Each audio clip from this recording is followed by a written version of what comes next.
Hello, everyone, and happy Tuesday. Welcome to Speak Up, Sis Talk Radio, the show where authors tell their stories through their books to inspire you to speak up and share your own story. Today, I have invited author and radio show host Indiana Tuggle into the Speak Up Sis space to discuss writing to heal.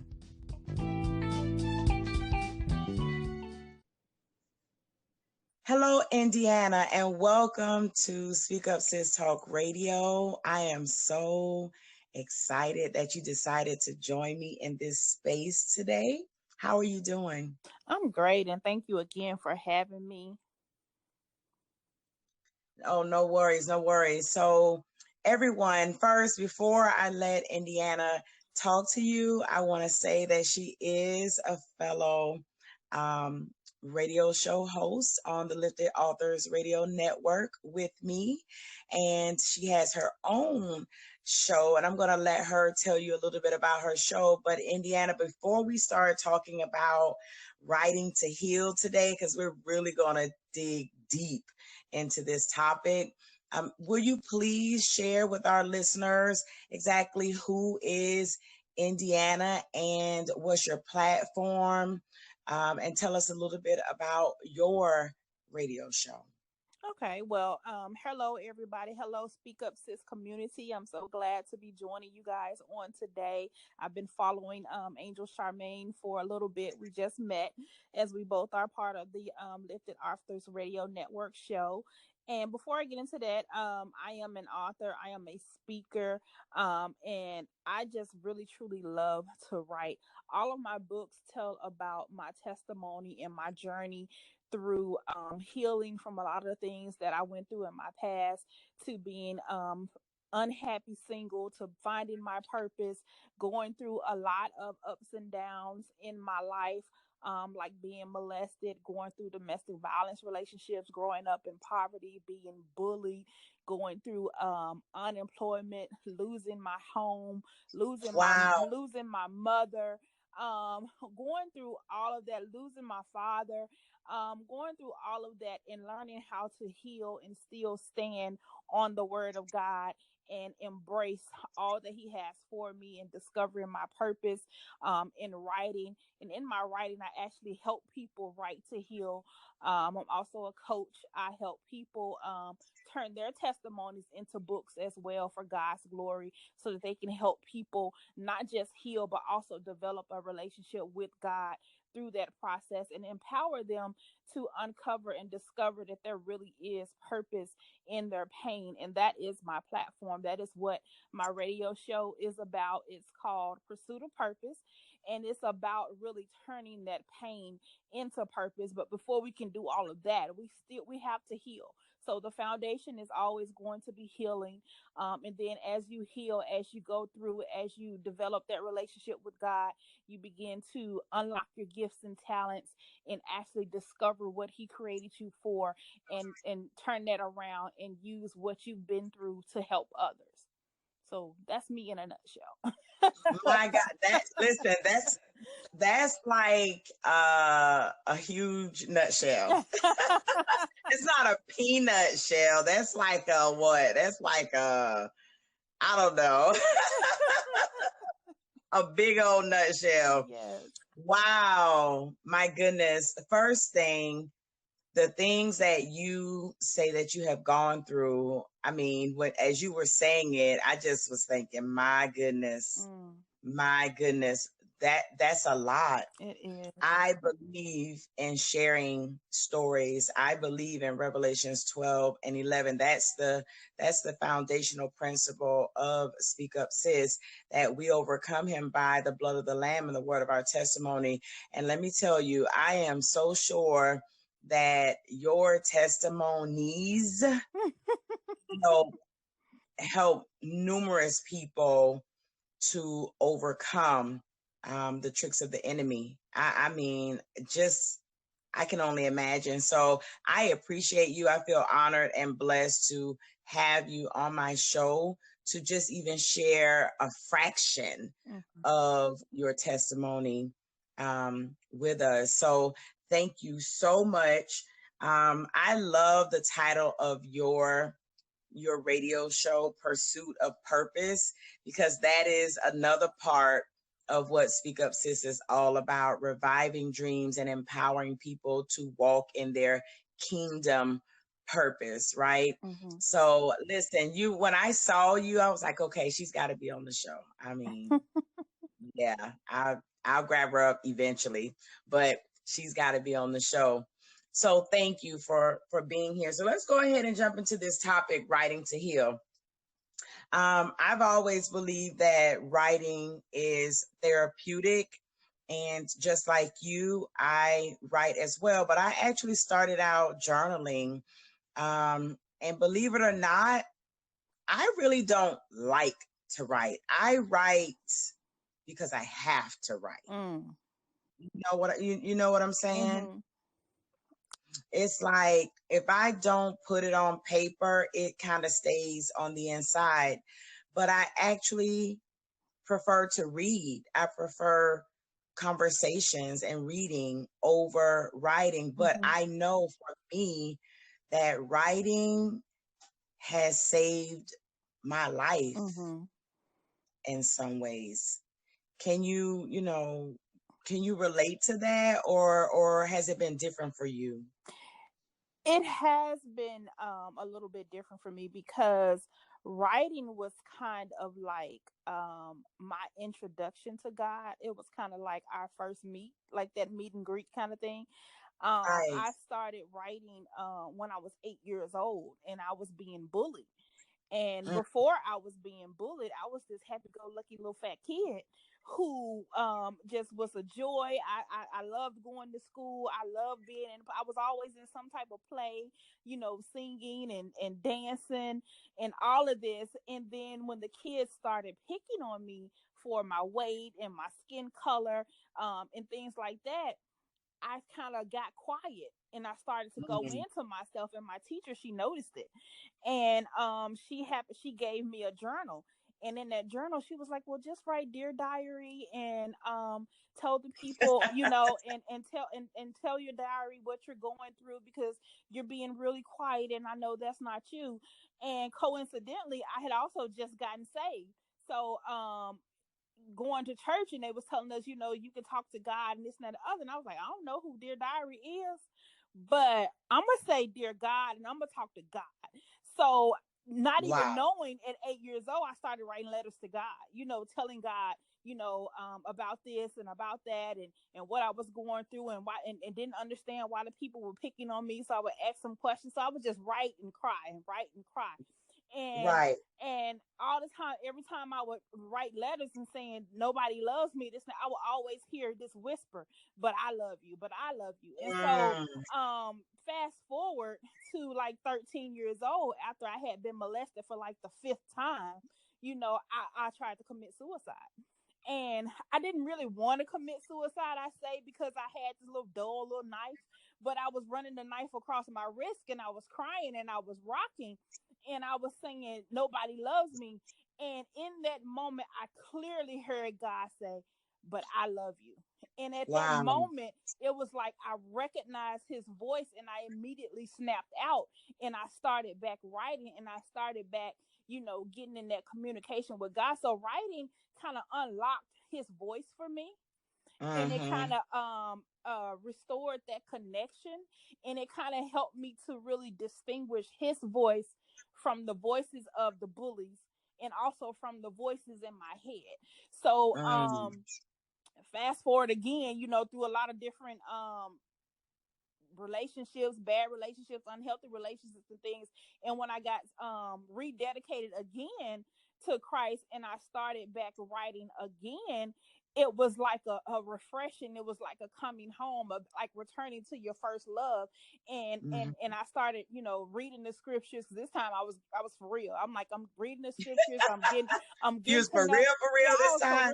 for real saved that time. So I was like, I'm getting to know God, and I'm reading the scriptures and trying to get into his word and understand. And he started talking back. So I was like so excited. So I didn't understand. I didn't know that writing could unlock your subconscious that way. I didn't know that writing was a way that you could communicate with God and that he would talk back, so I was really getting to know him and he was getting to know me, so it was really fun. So every time somebody saw me at church, I was telling them, well, God said this and God said, and did he really say this? And so I was asking my church, but I was like, I wonder, do God see me?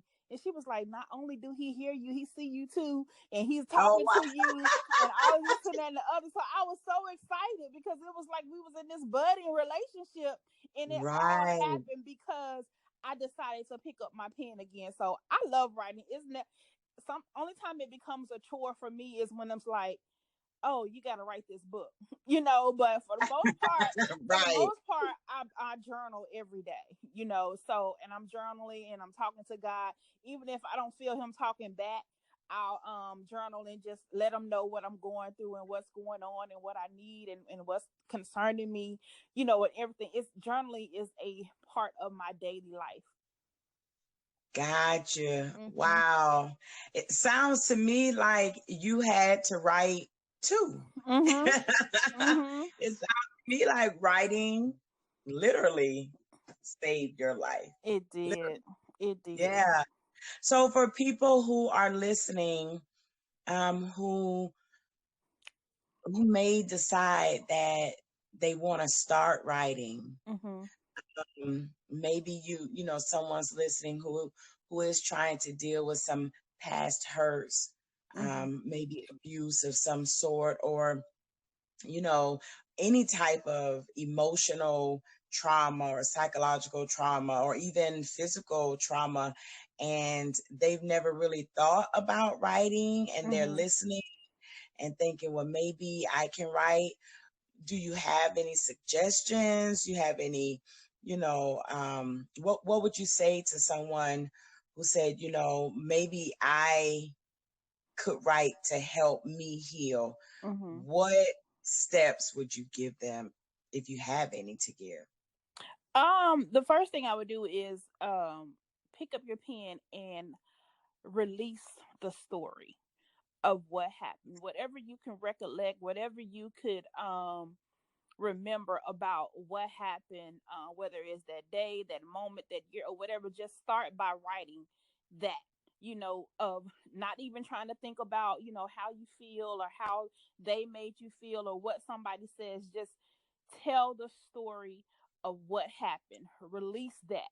Because what I've found is that as long as the enemy can continue to torment you in your mind of your shoulda, woulda, couldas, if I hadn't have said this, if I wouldn't have went there, if I hadn't have trusted him, if I hadn't have trusted her, as long as he can continue to torment you with those thoughts of ifs, what if this, right, what if that, what if this wouldn't have happened, then that event will forever follow you everywhere you go. But once you release the story, release what happened on paper, even if you never share it with anybody, once you release it on paper, you stop the torment, because you can never go back and say, well, this didn't happen or that didn't happen. You've let it out. And right, that removes the blockage from your subconscious, because we bury things. And once you release that blockage from your subconscious, you allow God to come in and heal the residue of what happened. And then he can repair any type of broken relationships that resulted because of that. Any type of behavior patterns that you've gotten into because you were trying to heal yourself or apply the Band-Aid, so to speak. Because we all have a drug. We just may not all be on drugs. I found out that food was my drug. I turned to food. That was my comfort. But once you start to allow God to come in, with that, and he become your comfort, then you'll begin to let those things go, those destructive patterns go. And you're going to begin to recognize them and realize that, hey, I can change this. I have power to change it. So if I could tell them anything, the first thing we'd do is just write the story. Say what happened. Right. And once you begin to let the pen flow, the rest of it is going to come out, because the beauty of the pen is the beauty is always it's always going to tell the truth. It's going to come out in the beginning. When you first put pen to paper, the first couple of sentences, paragraph, or page, it's always your immediate thoughts. You know, what's Right. first come to mind. But after that, once you begin to relax, then the Holy Spirit is going to take over, and what's in the buried in the subconscious is going to begin to come out. You know, as a teacher, I used to be an English teacher. Mm-hmm. Well, I guess I still am. I just no longer work within the school system. But I used to teach a writing technique called free writing. Mm-hmm. And that's what that sounds like, where you just write. You write without picking your pen up off the paper. Mm-hmm. You just write, and without worrying about punctuation, Mm-hmm. without worrying about the conventions of writing, without concerning yourself with any of that misspelled words or anything. You just write and write and write. And you're exactly correct. At the beginning, usually it's superficial, the stuff Mm-hmm. that's top of your mind, but as your hand continues to move, somehow the subconscious sort of gets unlocked. And I would be amazed at what comes out once you get to that place. Right. And it's like, oh my goodness, I didn't even know all that was in there. Mary Roberts is a good friend of mine. She's also an author. And she always says, hidden things can't get healed. And when I first heard her say that, I was like, wow, that's so right. And that's kind of what this advice that you're giving does. It allows you to uncover through writing freely those things that have been hidden on the inside of you. Now they're visible on the paper. Mm-hmm. Right. So that's some good advice. That's some good advice. Do you have a number 2? Are you going into a number 2? The number 2 is to the key to forgiveness is letting go of of of what you thought should have happened.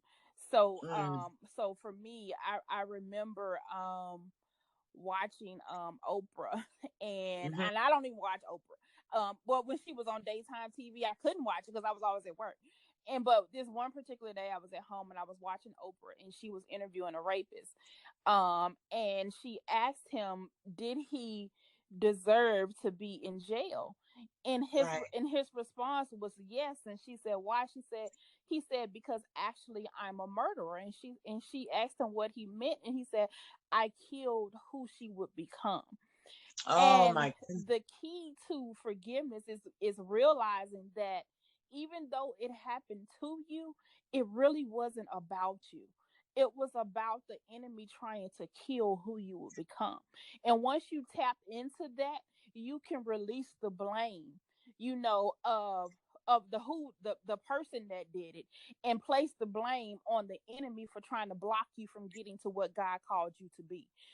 So when you do that, then you are now taking that energy, all of that hate, all of that bitterness, all of that hurt, and you're redirecting that into discovering, well, what the heck did this Negro try to get me from doing? And you're like, it's like you're on a mission now to like, oh, I got to see what it is now. Oh, it's on now, devil, and then you kind of redirect that energy and you change your focus, and it kind of shifts in your mind, and it makes you become unstoppable. So if anything, the second thing I would do is to begin to change your mind so that you can really truly forgive and let go and shift that blame from not just yourself, because it wasn't your fault.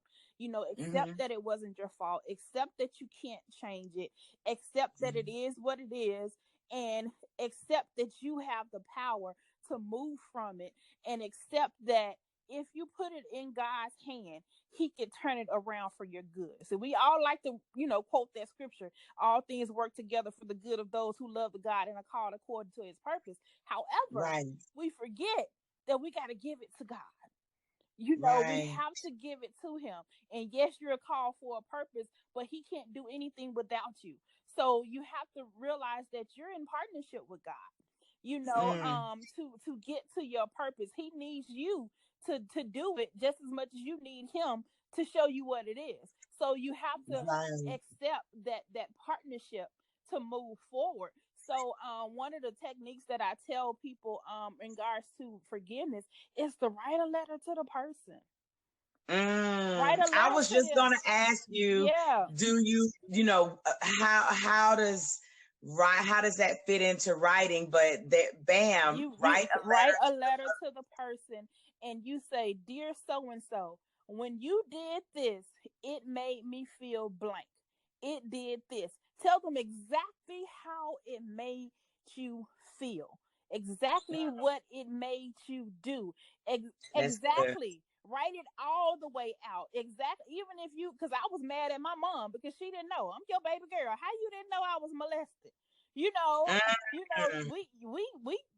bone to bone, flesh to flesh. I'm your daughter. So Why you did didn't? you actually give? Because okay. So one thing I'm gonna just throw in there. I think my listeners are probably used to it. I'll interrupt my guests. Just it's rude, but I do it. I'm sorry, not sorry. Did you actually send your mom that letter? Did you, or did you just put it on the paper for yourself? When I wrote my letter to my mom had already passed away. So I Oh, wrote the letter. I put the letter in the book. It's actually in my book, Finding Faith. But what I also did is when I wrote the letter on paper, mm-hmm. I took it to her grave site and Wow. I read it at her grave site and I buried it there. Wow, girl, you got me. I think I said wow 10 times. And I mean, I Yeah. can't think of another word. I'm just like, wow. Yeah. So would you recommend that someone whose parent is still living, do you recommend that they actually maybe mail the letter to that person, or do you think they should keep it to themselves? Or I mean, what would, if you were working with someone who was writing to heal, Mm-hmm. how would talk to them about whether or not they should actually give the letter to someone or just write it for themselves personally? It would depend on the guidance of the Holy Spirit because there are stages to healing. And Mhm. part of healing is you releasing and letting that person go. But the other part is you being able to handle what comes from it. So if you go and read this letter to that person, are you in a position or are you in a place mentally and physically and spiritually to be able to hear what comes out of it? Because Right. the thing about it is when you confront somebody about something, are you ready to hear that excuse? Are you ready to hear the backlash if they get upset and they lash out? Are you ready to hear Right. that? Are you ready to hear them point the finger back at you? Are you Oh, ready? goodness. Are you ready to hear that?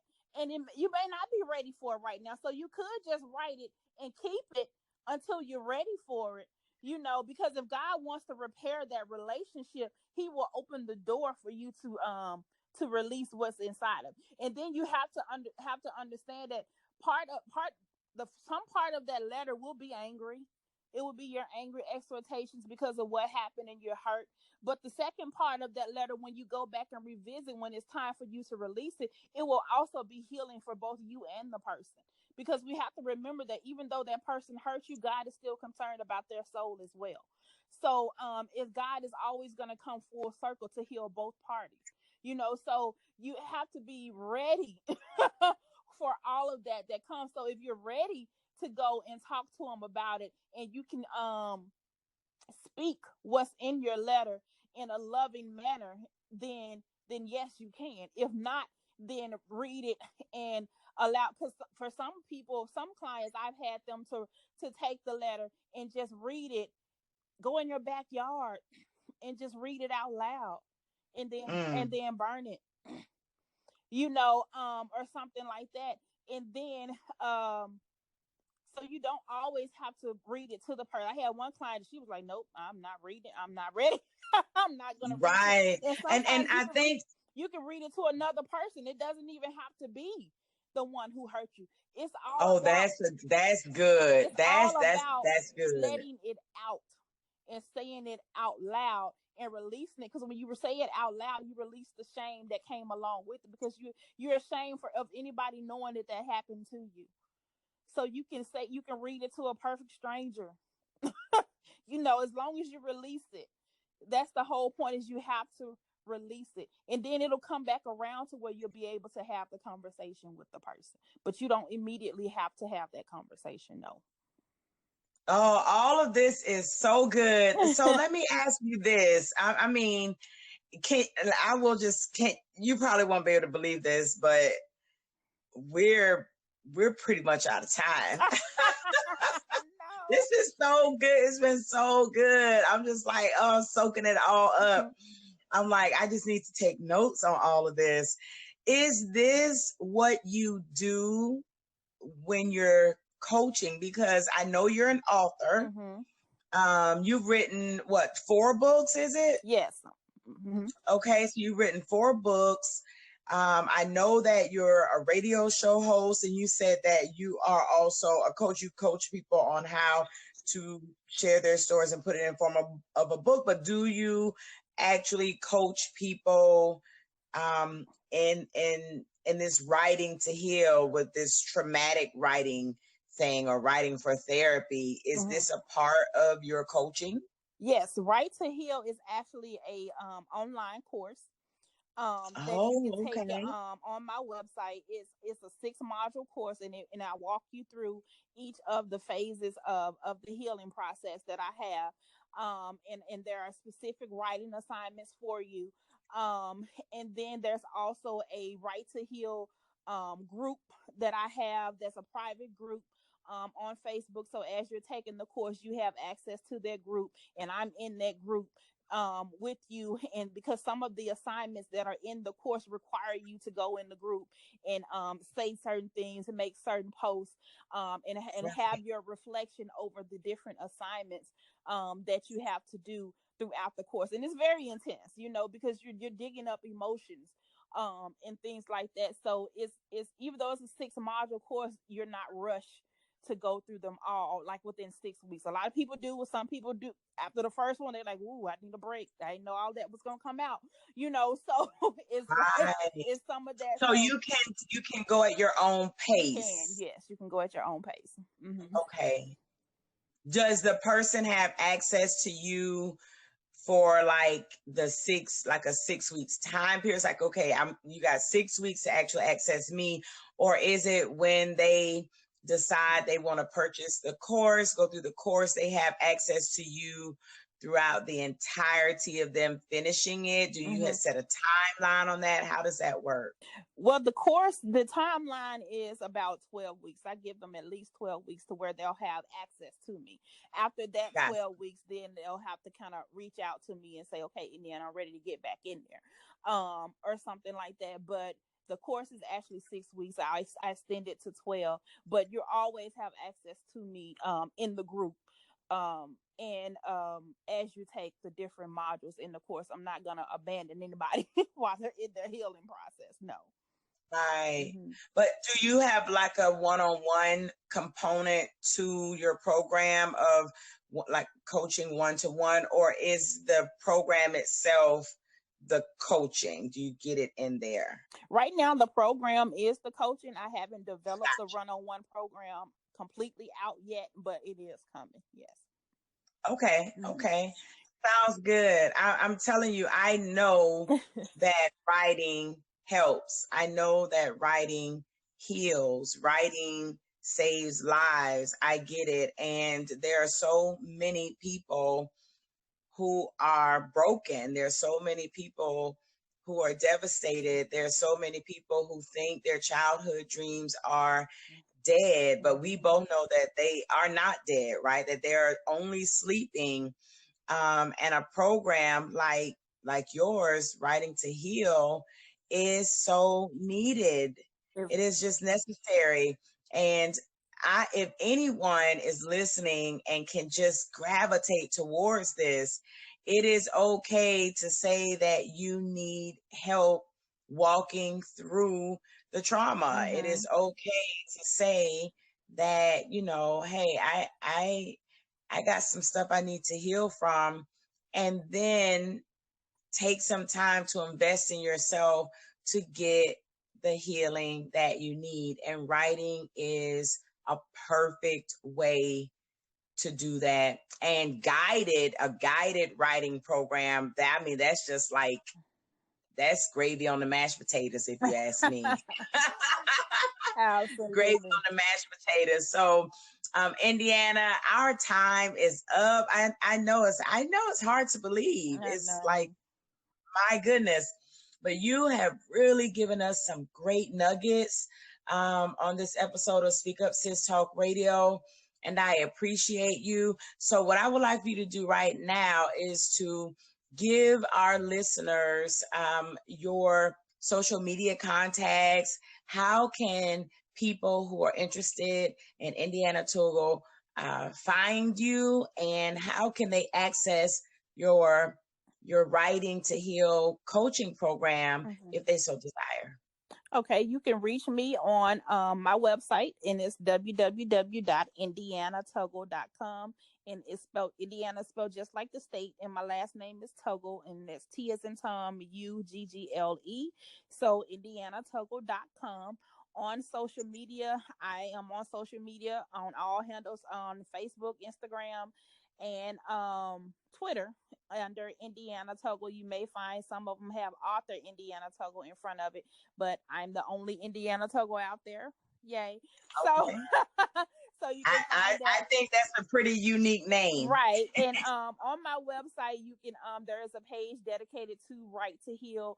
And the good thing is the first module in the Write to Heal course, which is Do You Need to Heal? It helps you uncover whether or not you need to heal, because it helps you to identify a lot of toxic people and behaviors in your life that could be stemming from a deeper root. That first module is free, so you can go through the first module and sample that and see if Write to Heal course is for you or not, and then go from there. Sounds good. Perfect. Well, thank you again. I appreciate you, sis. Everyone, remember, Indiana is also a radio host for the Lifted Authors Radio Network. And Pursuit of Purpose is the name of her show. So you all can tune in to listen to her share her own works on her show. All right. So thank you, Indiana. I appreciate your time. And thank you for all of the nuggets of wisdom that you shared with us today. I know you helped some people figure out that they need to write to heal today. So thank you. Absolutely. And thank you again. And thank you again, Speak Up community, Speak Up Sis community. I look forward to interacting with you guys, and look forward to seeing what God is going to do in each and every last one of you all. That's what's up. All right. Until next time, we will see you all later. Bye. Bye. Indiana, thank you for coming into the Speak Up Sis space today and sharing your story of writing to heal. I really appreciate you, sis. All right, everyone, we're done for the day. I appreciate your time and ear. I thank you for tuning in to Speak Up Sis Talk Radio, where authors have a chance to share their stories to inspire you to share yours. You all can visit me on speakupsis.com. Make sure to subscribe so you can keep up with all things Speak Up Sis. And follow me on social media, Facebook at Speak Up Sis Talk Radio, and Instagram at speak.up.sis. Until next time, have a beautiful and blessed day. Bye.